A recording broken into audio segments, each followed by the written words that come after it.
Hello everyone, I'm here to read The Freedom Walkers, the story of Montgomery bus boycott by Russell Friedman. Chapter 2, Claudette Colvin. It's my constitutional right. Two youngsters from New Jersey, 16-year-old Edwina Johnson and her brother Marshall, who was 15, arrived in Montgomery to visit relatives during the summer of 1949. No one told them about the city's segregation laws for buses, and one day they boarded a bus and sat down by a white man and a boy. The white boy told Marshall to get up from the seat beside him. Marshall refused. Then the bus driver ordered the black teens to move, but they continued to sit where they were. Up north, they were accustomed to riding integrated buses and trains. They didn't know how and why they should give up their seats. The driver called the police, and Edwina and Marshall were held in the jail for 2 days. They were convicted at a court hearing of violating the city's segregation laws. Judge Wiley C. Hill threatened to send them to reform school until they were 21, but relatives managed to get them an attorney. They were fined and sent back to New Jersey. During the next few years, other black riders were arrested and convicted for the same offense, sitting in seats reserved for whites. They paid their fines quietly and continued to ride the public buses. It took a spunky 15-year-old high school student to bring matters to a head. Claudette Colvin was an A student at all-black Booker T. Washington High. She must have been paying attention in her civics classes, for she insisted on applying the lessons she had learned after boarding a city bus on March 2, 1955. Claudette was on her way home from school that day. She found a seat in the middle of the bus behind the section reserved for whites. As more riders got on, the bus filled up until there were no empty seats left. The aisles were jammed with passengers standing, mostly blacks and a few whites. The driver stopped the bus and ordered the black passengers seated behind the white section to get up and move farther back, making more seats available for whites.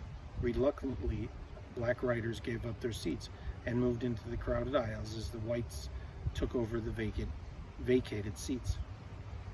This is a picture of Claudette Colvin, and it says, "I was downright angry." Claudette didn't move. She knew she wasn't sitting in the restricted white section. She felt that she was far enough back to be entitled to her seat. A pregnant black woman was sitting next to her. When the driver insisted that a woman get up and stand in the aisle, a black man in the rear offered a seat, then quickly left the bus to avoid trouble. Claudette was now occupying a double seat alone. "Hey, get up," the driver ordered. Still, she refused to move. None of the white women standing would sit in the empty seat next to Claudette. It was against the law for blacks to sit in the same row as a white person. The driver refused to move the bus. "This can't go on," he said. "I'm going to call the cops." He did, and then the police arrived, and he demanded that Claudette be arrested. "Aren't you going to get up?" one of the police officers asked. "No," Claudette replied. "I don't have to get up. I paid my fair share, so I don't have to get up." At school, Claudette had been studying the U.S. Constitution and the Bill of Rights. She had taken those lessons to heart. "It's my constitutional right to sit here just as much as that white lady," she told the police. "It's my constitutional right." Blacks had been arrested before for talking back to white officers. Now it was Claudette's turn. She was crying and madder than ever when the police told her she was under arrest. "You have no right to do this," she protested. She struggled as they knocked her books aside, grabbed her wrist, and dragged her off the bus, and she screamed when they put handcuffs on her. "I didn't know what was happening," she said later. "I was just angry, just like a teenager might be. I was just downright angry. I felt I was helpless." She remained locked up in the city jail until she was bailed out later that day by the pastor of the church. Under Montgomery segregation laws, Claudette was in fact entitled to her seat behind the whites-only section. If no seats were available for blacks to move back to the additional white passengers boarded the bus, then they were not required to give up their seats.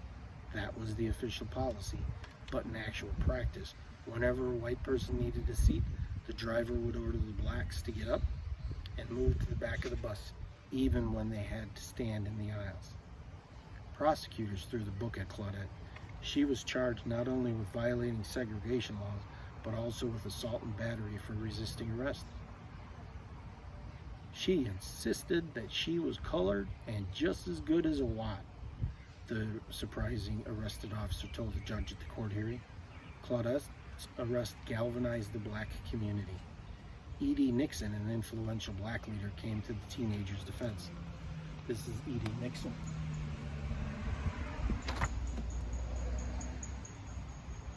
Nixon was employed as a railroad sleeper car porter, but his passion was working to advance human rights. A rugged man with a forceful manner and a commanding voice, he had founded the Montgomery chapter of the National Association for the Advancement of Colored People, NAACP. Nixon was recognized by blacks and whites alike as a powerful presence in the black community, a vital force to be reckoned with. So here's a picture of a theater that was for colored only. Here's a hotel that was for colored only. And then over on this page it says whites only and coloreds only this way. And then it said the Coca-Cola machine said whites only at a couple places, and it was 6 cents a bottle back then. It was said that he knew every white policeman, judge, and government clerk in town, and was always ready to help anyone in trouble. When Nixon heard about Claudette Colvin's arrest, he got in touch with Clifford Durr, a liberal white attorney in Montgomery. Together they contacted Fred Gray, a 24-year-old black lawyer who agreed to represent Colvin in court. Gray had grown up in Montgomery, attended Alabama State, gone to Ohio for law school. Because Alabama didn't have a law school for blacks, he was one of only 2 black attorneys in town. After a brief trial in juvenile court, Claudette was found guilty of assault. She was fined and placed on probation in her parents' custody. She had expected to be cleared, and when the judge announced his verdict, she broke out into agonizing sobs that shook everyone in the crowd. The verdict was a bombshell, Joanne Robbins recalled. Blacks were as near a breaking point as they have ever been. E.D. Nixon and other black leaders wanted to take the entire bus segregation issue into federal court. They hoped to demonstrate that segregated buses were illegal under the U.S. Constitution. But first they needed the strongest possible case. The arrest of a black writer who was above reproach, a person of unassailable character and reputation who could withstand the closest scrutiny. Claudette Colvin, Nixon felt, was too young and immature, too prone to emotional outbursts to serve as a standard bearer for a long and expensive constitutional test case. As Nixon pointed out, she had fought with police and she came from the poorer side of the black Montgomery, and it was later rumored that she was pregnant. I had to be sure I had someone I could win with. To ask people to give us $500,000 to fight a discrimination on a bus line, Nixon said later.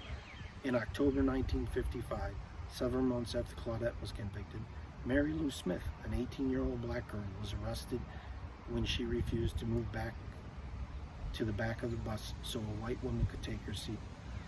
The driver asked me to move 3 times, Miss Smith recalled, and I refused. I told him, I'm not going to move out of my seat. I'm not going to move anywhere. I got the privilege to sit here just like anybody else does. Smith's case did not create the furor that Colvin case did because Smith chose to plead guilty. She was fined $5. This is a picture of Mrs. Smith. And in the picture it says, I am not going to move out of my seat, she told the bus driver. Once again, Nixon decided that Smith, like Colvin, wasn't the right person to inspire a battle against bus segregation. 2 months later, on December 1st, 1955, another black woman boarded the city bus and found an empty seat just behind the white section. She was Rosa Parks. That's the end of this chapter. Have a great night.